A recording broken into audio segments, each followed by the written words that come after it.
Vamos lá, gente. Bom dia novamente. Vamos lá, na aula passada a gente falou sobre os conceitos de óptica, não? Fez um ou dois exemplos e hoje a gente vai fazer uma série de exemplos de aplicação, certo? De óptica geométrica.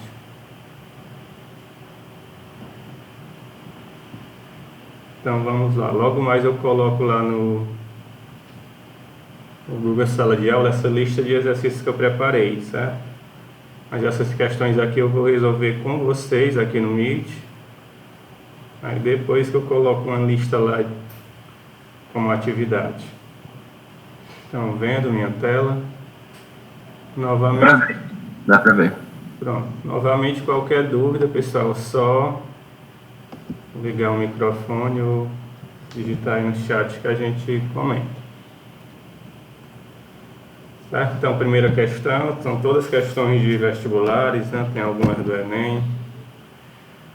Bom, a luz proveniente da explosão de uma estrela percorre 4,6 anos-luz para chegar à Terra, quando então é observada em um telescópio. Pode-se afirmar que... Então, eu fiz uma ressalva na aula passada, né, que essa unidade é uma unidade de distância, né, pessoal?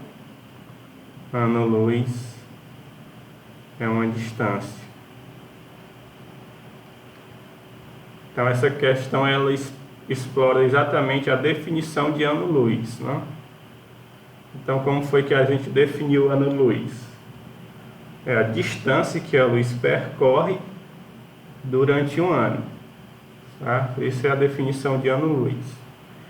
Então, quando a gente olha para o céu e vê uma estrela, né, alguns estudiosos dizem que a gente está olhando para o passado, né? Porque aquela luz que está chegando naquele momento da observação pode ter sido emitida há milhares de anos, certo? A luz que está... Aquela imagem que está sendo observada aqui, né, na Terra, pode ser até que aquela estrela já tenha explodido, né, nem exista mais, e a gente está observando ali uma imagem do passado, né, daquela estrela, certo? Isso porque a luz ela pode levar aí milhares de anos, né, para chegar até a Terra. Então, pela definição de ano-luz, pessoal, vocês marcariam que item aqui?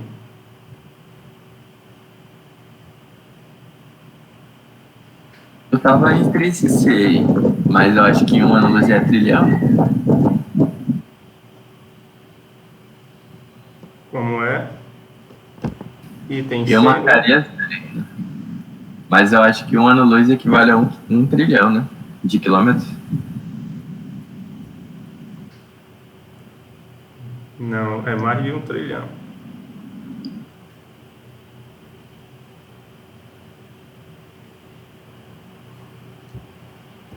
Deixa eu ver aqui o que vocês estão arriscando.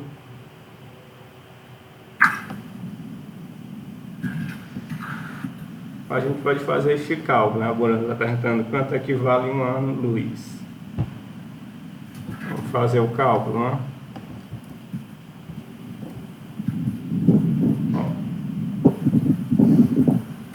Eu tenho que... Aquela famosa expressão para calcular a velocidade, né, de uma distância percorrida. Diz que essa velocidade é o ΔS sobre ΔT. Certo? Então eu quero uma distância, a minha distância vai ser o ΔS. Então daqui eu tenho que o meu ΔS, essa distância percorrida, vai ser a velocidade vezes o tempo.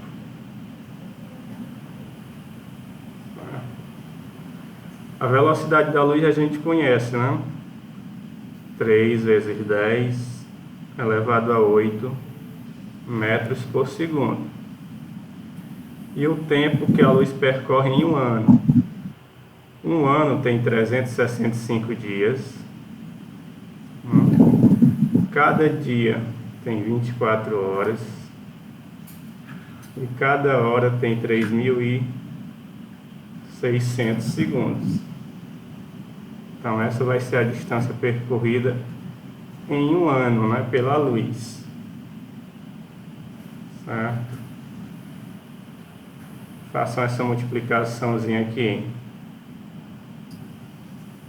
3 vezes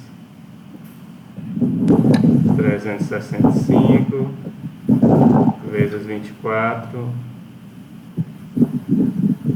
Este 36 aqui, 3.600, eu posso botar 36 vezes 10 ao quadrado, não? Mesma coisa que 3.600.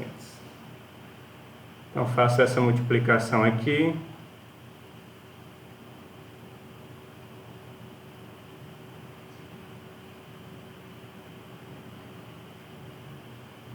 Alguém fez aí? Vou colocar só a potência aqui, né? 10 elevado a 10. Essa multiplicação aqui deu quanto? Alguém fez? 94.640. Em notação científica eu vou colocar aqui aproximadamente, né? 9,5 vezes 10.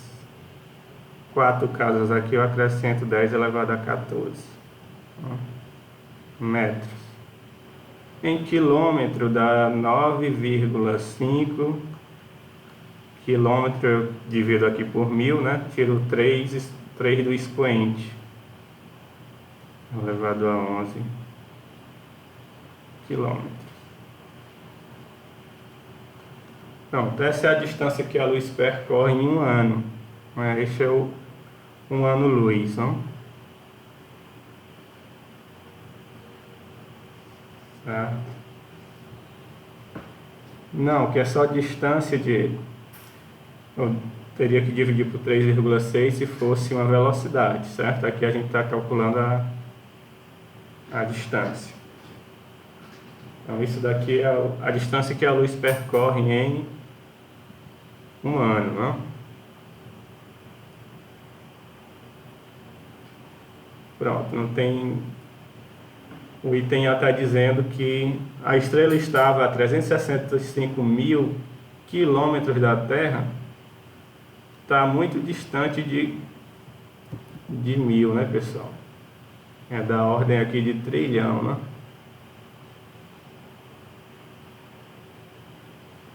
Então, errado. A estrela estava a 13,8 milhões de quilômetros da Terra. Errado. Errado. Errado. A estrela tinha 4,6 milhões de anos quando a explosão ocorreu. Errado, né? Então, sobre o Sol, o item E,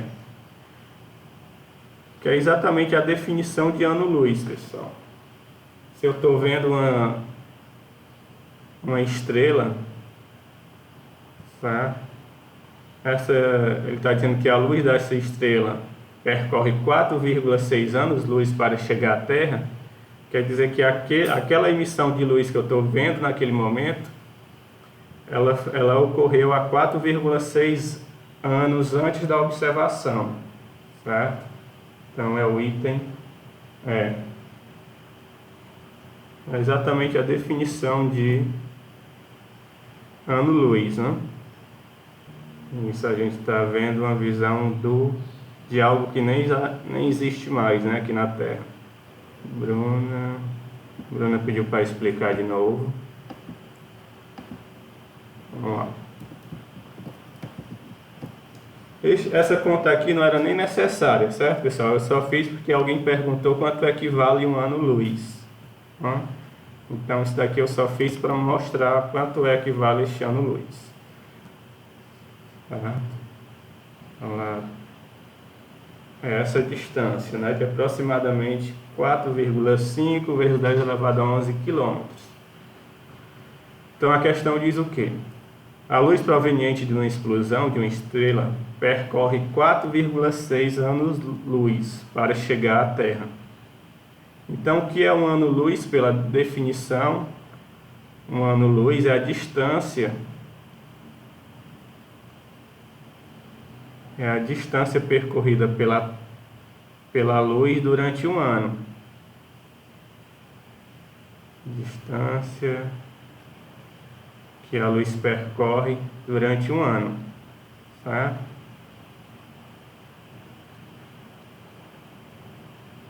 Então, sem fazer conta, a gente consegue chegar à resposta para essa questão.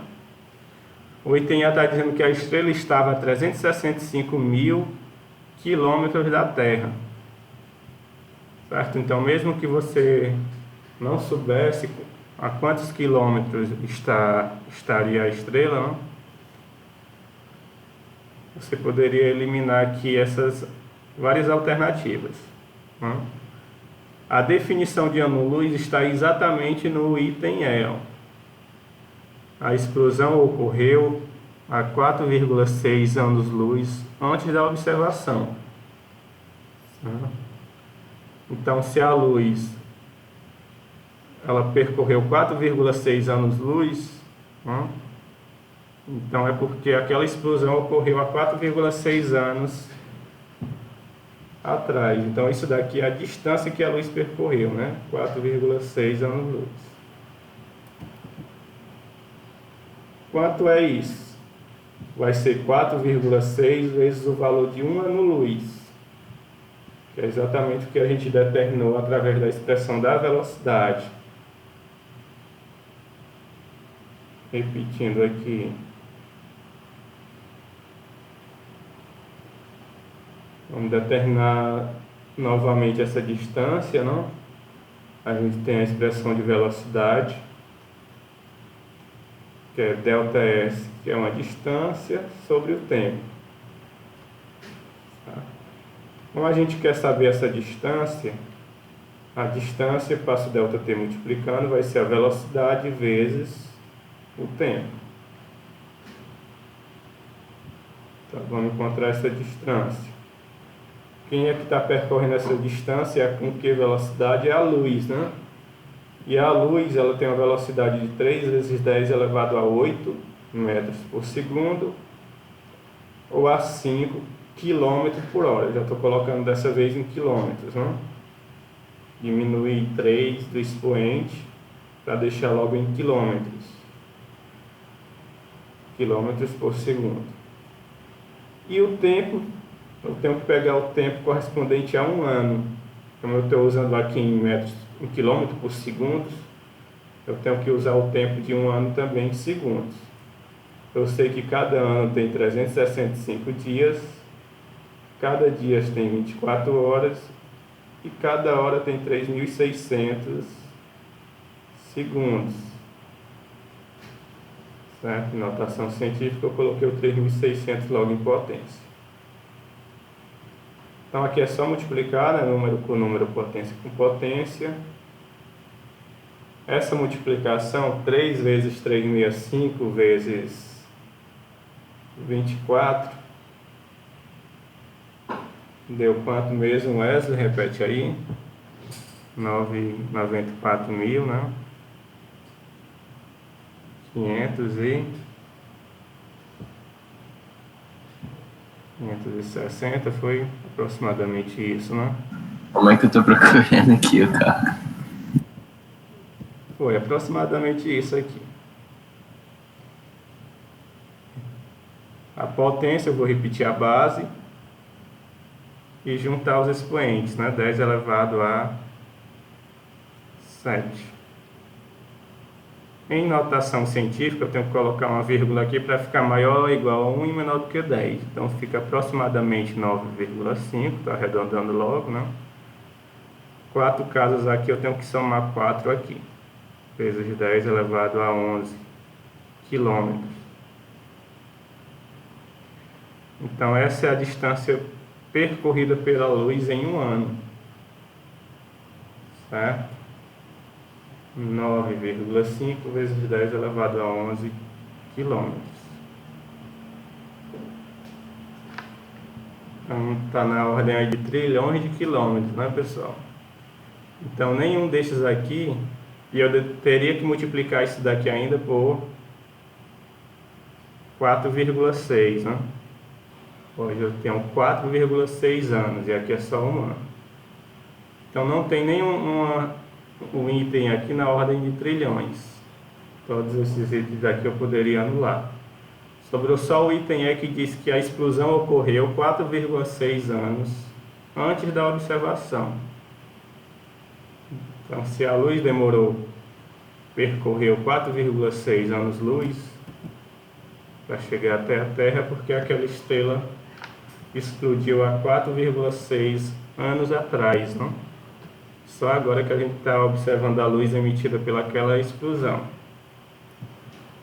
Item mostra mais da teoria. Vamos para a próxima, então. Questão número 2, o FRN. Numa projeção de filme, o projetor foi colocado a 12 metros de distância de uma tela. Então, eu tenho aqui um projetor.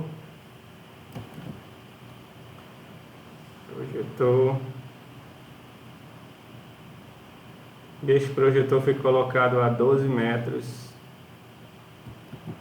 Nossa, tá idêntico, Cris, o projetor.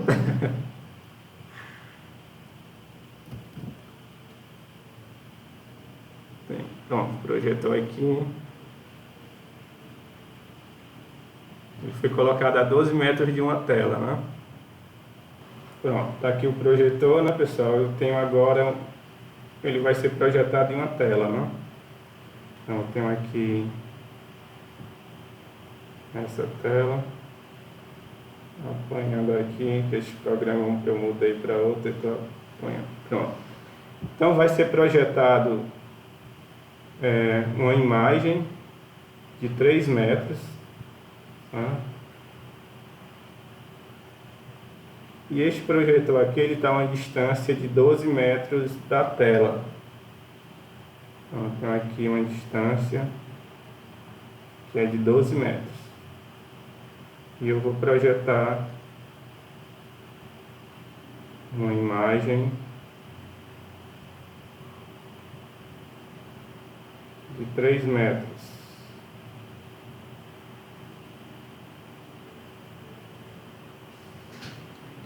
Então, eu tenho aqui essa distância, que é 12 metros. Está sendo aqui gerada uma imagem de 3 metros pelo projetor. Numa sala menor, a projeção resultou numa imagem de um homem com apenas 2 metros de altura. Então, aqui eu tenho uma nova situação, né? Que este projetor vai ser colocado numa sala menor. É exatamente o que a gente faz quando está colocando o projetor lá na sala de aula, né, pessoal? Se a gente coloca ele a uma distância da parede, a imagem é menor.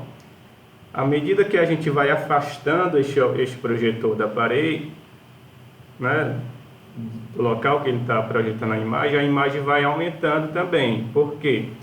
Esses raios aqui continuam, né, se propagando em linha reta. Quando eu aumento essa distância aqui do projetor, eu vou ter uma ampliação desses raios, né? Eles vão ter um maior caminho para percorrer. Então ele vai acabar gerando uma imagem maior. O contrário, né? Quando eu aproximo este projetor da parede, ele vai gerar imagem menor, porque eu estou reduzindo o espaço deste raio de luz, né, até a parede. Então ele vai projetar uma imagem menor. Então, o que eu tenho aqui? Eu tenho exatamente uma segunda situação que este projetor está projetando imagem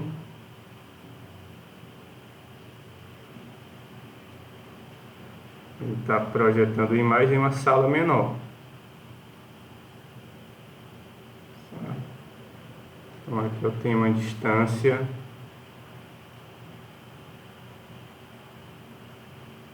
menor.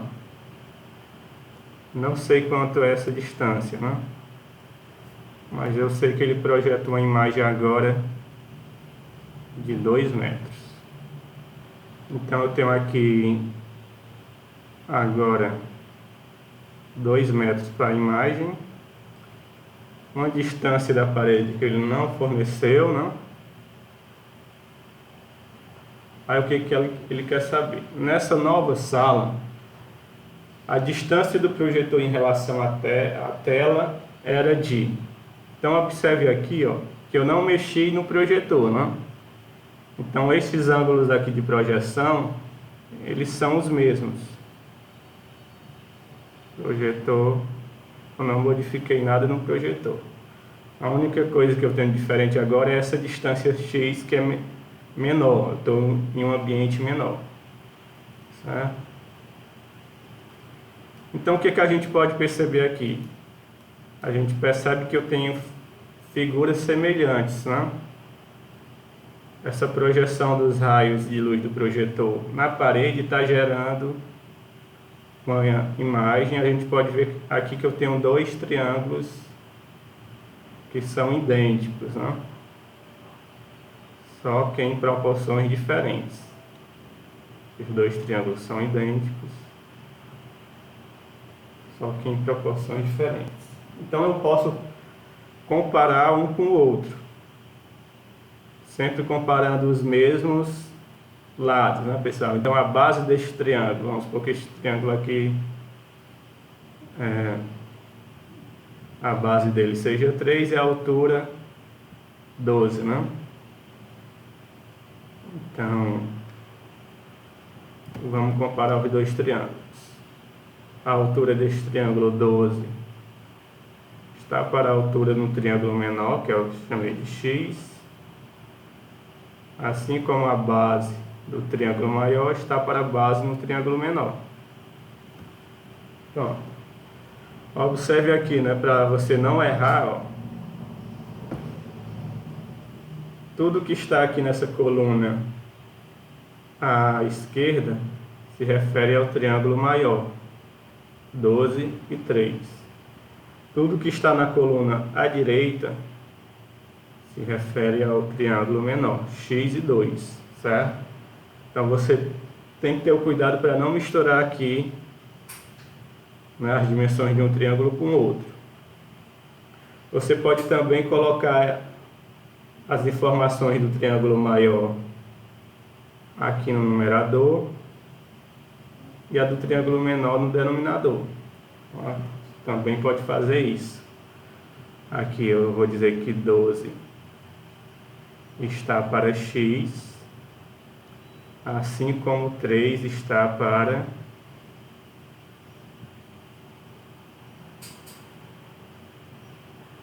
está para 2. Observe aqui em cima. Não. Fez a mesma coisa, né, pessoal? 12 está para X, assim como 3 está para 2.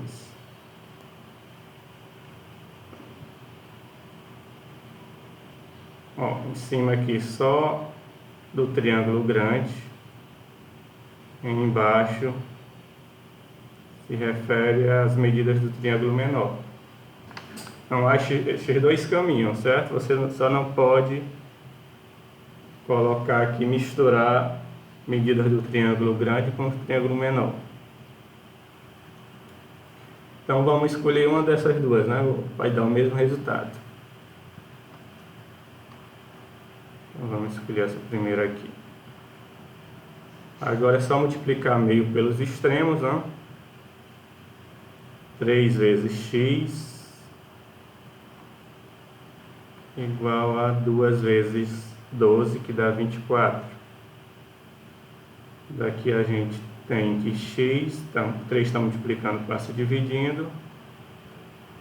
24 dividido por 3, x vai ser 8. 8 metros. Certo? Então essa distância agora na sala menor é de 8 metros, não? E observe aqui que está coerente, né?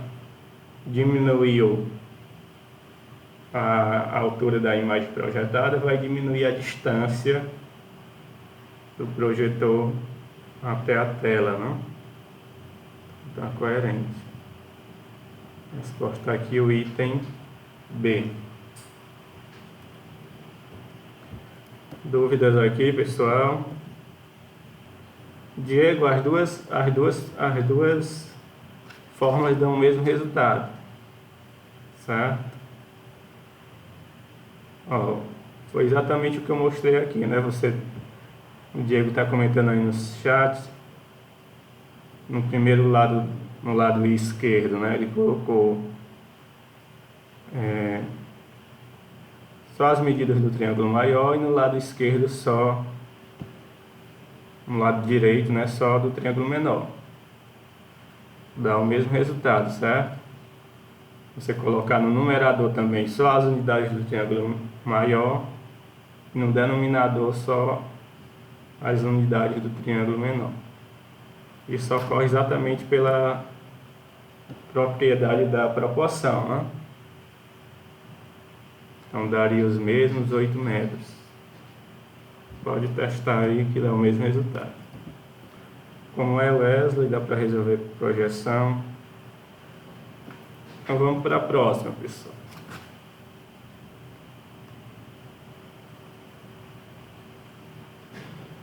Aqui ela explora aquela propriedade da óptica, né? A gente viu que a luz se propaga em linha reta, que um feixe não interfere no outro e que o caminho de um feixe é reversível, né? Então vamos lá. Aqui eu tenho, durante a maior festa de São João do mundo, realizada na cidade de Campina Grande, um estudante de física, ao assistir um show, decidiu observar o comportamento dos feixes de luz emitidos por 3 canhões, os quais emitiam luz nas seguintes cores: canhão A, luz azul. Então aqui vai sair luz azul. Daqui vai sair luz azul. Canhão B, luz verde. Então no canhão B vai sair luz verde. E no canhão C, luz vermelha. Canhão C vai sair luz vermelha. Certo? Pronto, aqui a ilustração dos canhões emitindo luz, né? Vermelha, verde e azul. Como mostra a figura ao lado. Considerando que os 3 feixes de luz têm a mesma intensidade e se cruzam na posição 4, as cores vistas pelo estudante, as regiões 1, 2 e 3, e na posição 4 são respectivamente. Então a gente tem que seguir a ordem, né? 1, posição 1, 2, 3, 4. Então a gente já sabe que esses feixes não vão interferir um no outro, né, pessoal?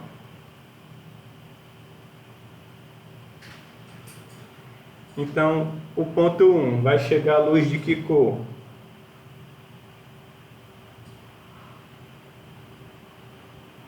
Ponto 1 vai chegar a luz de que cor? A gente viu que um feixe não interfere no outro, né? Então, no ponto 1 está vindo o feixe oriundo do canhão C, e o canhão C é vermelho. Então esses feixes eles podem se cruzar, mas um feixe não interfere na trajetória do outro. Tá? Então, no primeiro caso, a cor é vermelha. O ponto 2 está chegando o feixe do canhão B, e o canhão B é verde. O ponto 3 está chegando o feixe do canhão A, o canhão A é azul. E a gente viu que, se tratando de luz, Essas cores que ele citou aí na questão são as cores padrão, né? As cores primárias. Ela que gera todas as outras cores. E a união de todas as cores é o branco, né, pessoal? Então, a sequência correta: vermelho, verde, azul e branco. E tem dúvidas aqui? Dúvidas? Isso, como os feixes têm a mesma intensidade, eles vão se somar, né, de formas idênticas, e a união dessas três cores gera o branco. Qual é a dúvida, Wesley? Você pode perguntar aí. Vamos passar para a próxima. Vamos ver aqui. Isso, tem que separar luz de referente a pigmento, né, de cor de objeto. O Daniel comentou aí, se a do meio é branca, não tem como 1, 2 e 3 serem brancas.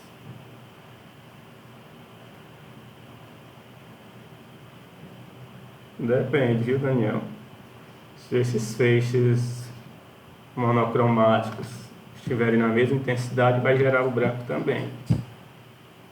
Uma questão, ela enfatiza que eles têm a mesma intensidade, né? Então, naquele ponto de encontro, unicamente naquele ponto de encontro, que é o ponto 4 aqui na figura, vai ser branco. Certo? Depois que passa pelo ponto de encontro, cada feixe segue com sua cor original, né? Como a gente viu nas propriedades, nos princípios da óptica, um não interfere no outro, um passa pelo outro como de forma independente. Questão número 4. Em um dia ensolarado, travou aqui. Você observa a sombra de uma torre projetada no chão e resolve fazer uma estimativa da altura da mesma. Qual das alternativas abaixo lista as grandezas necessárias para efetuar este cálculo? Então não vamos nem olhar as opções não, pessoal. Vamos só ver o que a gente precisa aqui, né? A gente viu que a luz propaga em linha reta, então está chegando o raio de sol aqui. Nem lembro mais onde eu mudei a cor. Não sei não, vou fazer aqui. Então tenho aqui a luz do sol, né? Uma determinada direção. E algo que está próximo também vai ser... Eu vou ter essa mesma incidência, né? Então estes ângulos aqui são idênticos, né? A mesma inclinação do raio de luz. Então eu tenho aqui a sombra da torre, tá, S maiúsculo, a altura da torre, a sombra da pessoa e a altura da pessoa. E aqui eu tenho um ângulo de 90 graus, certo? Então, quais são ele quer saber quais são as medidas necessárias para eu encontrar essa altura. Então, a gente vê claramente aqui que eu tenho triângulos, né? Proporcionais, figuras semelhantes. Um é o outro ampliado, né? Ou a miniatura do outro, então eu posso comparar. Então, vamos lá. A altura com a altura.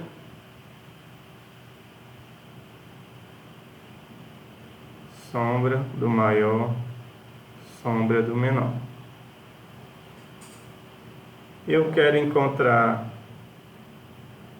a altura da torre, então vou passar isso lá para o outro lado. Está dividindo, vai multiplicando. Então vai ser a altura.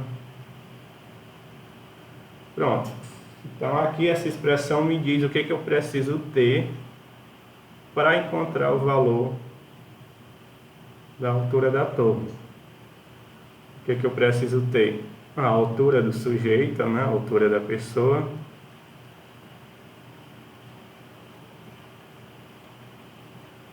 Tenho que ter a sombra projetada pela torre.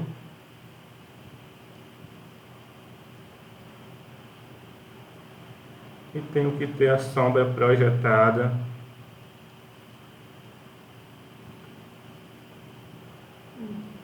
pelo sujeito. Certo? Tendo essas três grandezas, eu encontro a altura da torre. Então, agora a gente pode ir para a questão, né? Item A diz que eu preciso da distância entre a pessoa e a torre. Não, né, pessoal? Não é necessário. A distância entre a Terra e o Sol. A distância entre a Terra e o Sol de novo. A sua altura, ok. O comprimento de sua sombra, ok.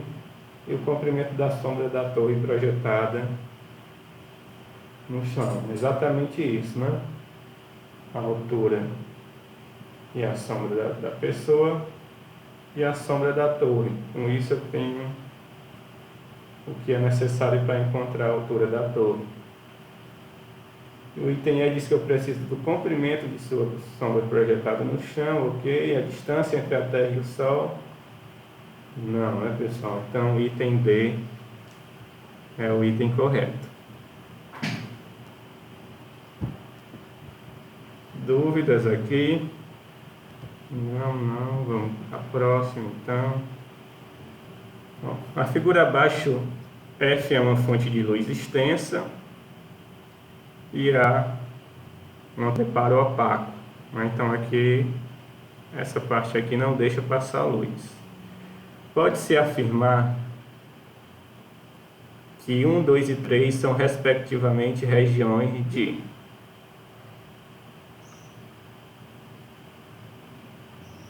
Então a gente viu que uma fonte extensa ela pode projetar sombra, né, que é a região onde a luz não chega de maneira nenhuma. Então ela tem uma região de sombra. Eu posso ter regiões onde a luz chega parcialmente, né, que eu chamo de penumbra.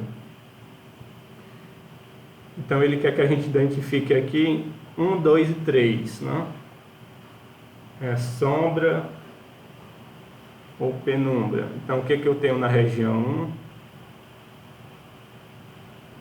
1? Na região 1, 2, 3, respectivamente, né?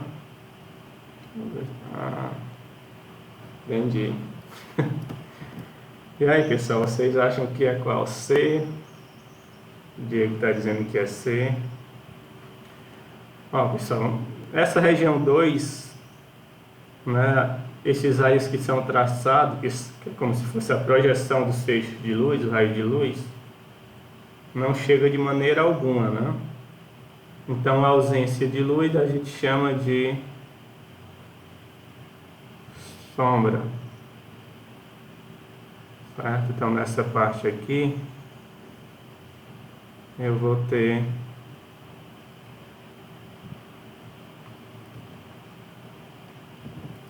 uma região de sombra, né? Ausência total de luz.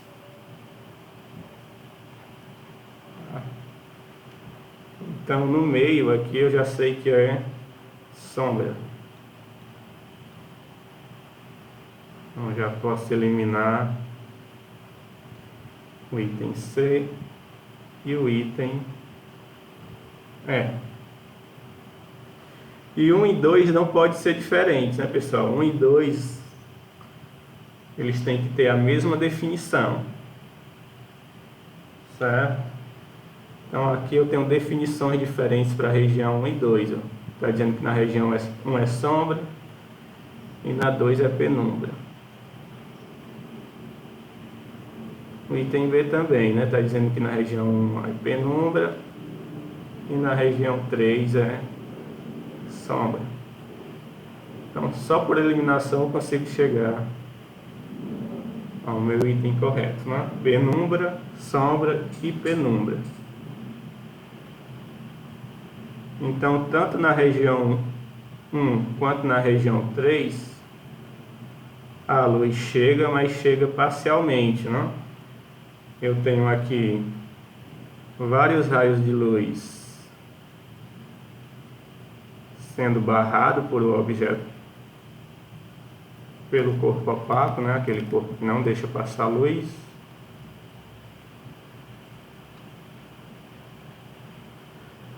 Mas eu tenho aqui de alguns pontos dessa fonte luz chegando àquela região.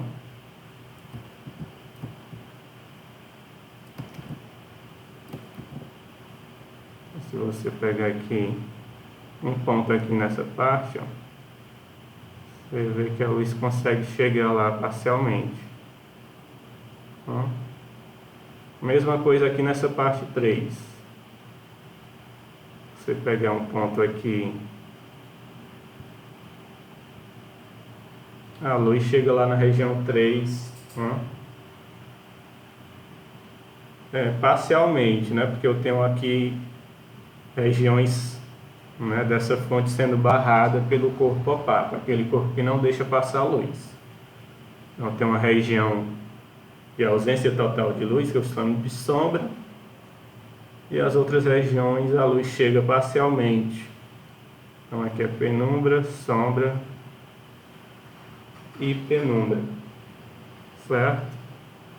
Realmente o item D. Dúvidas aqui, pessoal? O Daniel perguntou o porquê de ser sombra e o porquê de ser penumbra, né? A sombra ela é formada pelo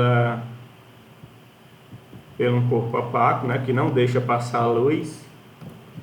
E a gente viu que a imagem ela é formada pela luz que é refletida, né? Então, quando eu tenho um corpo aqui, eu tenho um objeto, uma fonte de luz, ela está emitindo luz em todas as direções. Aqui eu tenho uma fonte pontual, eu tenho um corpo aqui opaco.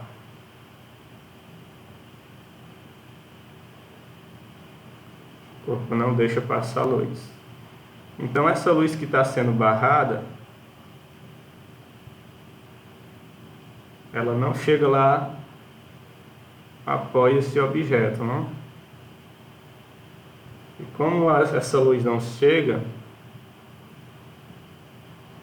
quando a luz não é refletida de volta ao nosso olho, a gente vê a ausência de cor. E a ausência de cor é o preto. Então a sombra, ela é justamente essa região, né, que não está chegando luz, está sendo barrada por algum objeto. Então a gente vê essa sombra projetada em algum anteparo. Só que essa fonte ela pode ser uma fonte extensa, né, como uma lâmpada, né? Então de cada pontinho dessa lâmpada vai sair luz em todas as direções. Então o que acontece aqui? Vai começar a chegar luz aqui de várias partes do corpo, né? Então essa região de ausência total de luz foi reduzida. Então no exemplo aqui eu tenho só uma pequena parte que vai deixar de receber luz totalmente, enquanto as outras vai chegar luz parcialmente. Então nessa região onde não chega luz, onde a luz não é barrada totalmente, ela vai gerar uma sombra também, mas uma sombra com uma intensidade muito reduzida, né? Essa sombra fraca, né, com intensidade reduzida, é que a gente chama de penumbra, certo? Você pode colocar uma lanterna sobre a sua mão, a sombra da sua mão vai ser projetada na parede.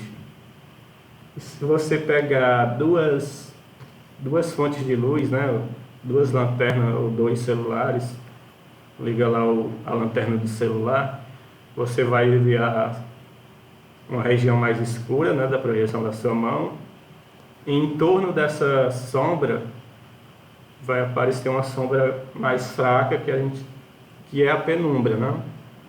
Ela é gerada justamente porque eu tenho uma fonte extensa, eu tenho luz chegando de várias direções ali.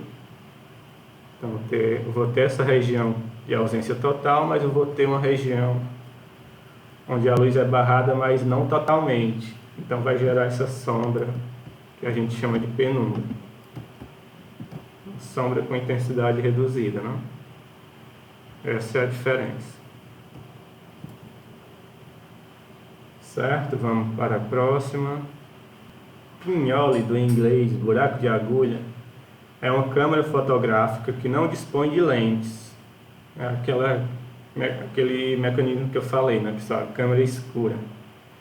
Ela consegue-se uma imagem em uma temperatura quando a luz proveniente de um objeto atravessa um pequeno orifício. De acordo com os conhecimentos de óptica geométrica e com os dados obtidos no esquema a seguir, determine a distância D do orifício da câmera até a árvore. Então ele quer que a gente determine essa distância do orifício da câmera até a árvore, né? Então essa é a distância D aqui.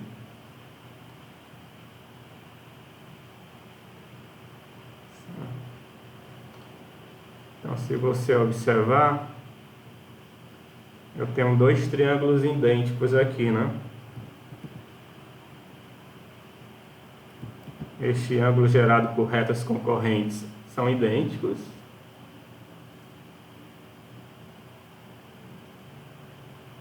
Então, eu tenho aqui as mesmas inclinações, né? Todos esses ângulos aqui possuem uma correspondência. Então, eu tenho triângulos equivalentes, né, pessoal? Eu posso fazer aquela mesma associação. Então, vamos lá.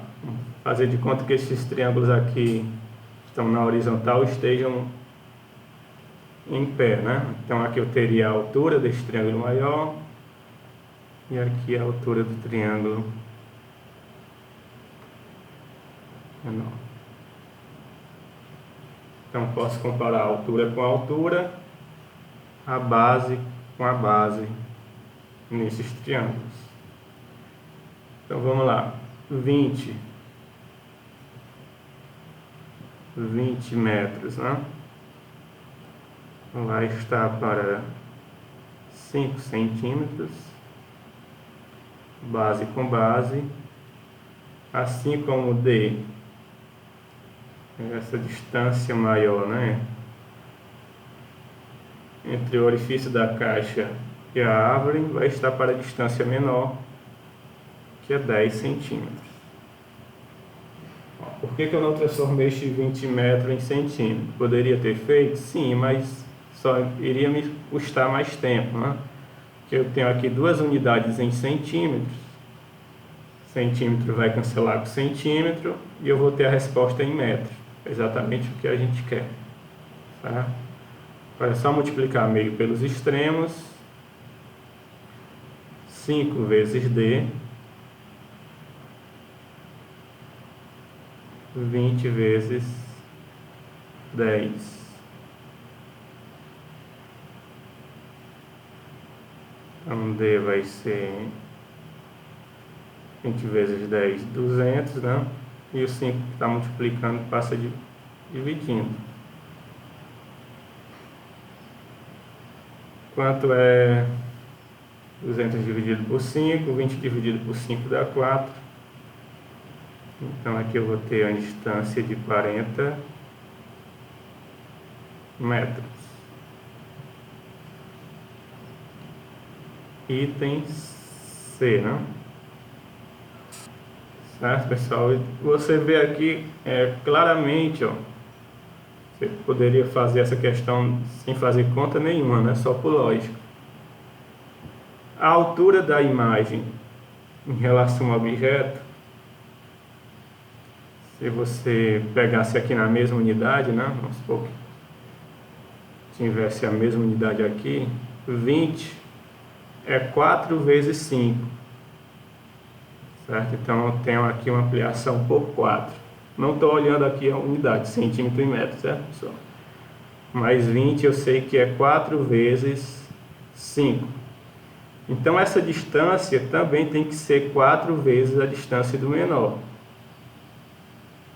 Se é uma proporção, se um é a ampliação do outro, se aqui eu tenho 4 vezes, aqui também eu tenho que ter 4 vezes essa distância do menor. Então, 4 vezes 10 é exatamente 40 que a gente obteve. Então, sem fazer conta, só por lógica, você poderia, né, encontrar a resposta dessa questão. É um múltiplo de 4, né? Seria 4 vezes 10, 40. Dúvidas aqui? Pronto, acabou o nosso tempo, né, pessoal? Mas ainda tem algumas questões para fazer. Eu vou primeiro treinar mais com vocês na próxima aula, né? Terminar essas questões que faltam. Eram 11 questões, faltam 5 ainda. Aí depois que eu vou passar uma atividade para vocês fazerem aí só, certo?